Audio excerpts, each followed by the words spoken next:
isa kong order. Tingnan nyo, ang syala ng pagka-box niya. At pagka-open ko nga dyan, meron na agad thank you card. O, pak. O, ayan yung kwintas na in-order ko. Tingnan nyo, napakasyala ng tignan, nasosyalin.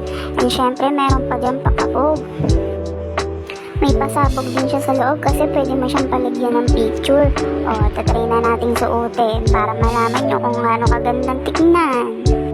Sa may mga nililigawan dyan o sa may girlfriend, o pwede nyo tong pang regalo. Ano pang iniintay nyo? Order na kayo. Click nyo lang yung yellow basket dyan sa may video ko. Order na!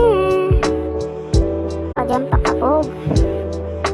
May pasabog din siya sa loob kasi pwede mo siyang palagyan ng picture. O, tatry na nating suotin para malaman nyo kung gaano kagandang tignan. Sa may mga nililigawan dyan o sa may girlfriend, o pwede nyo tong pang regalo.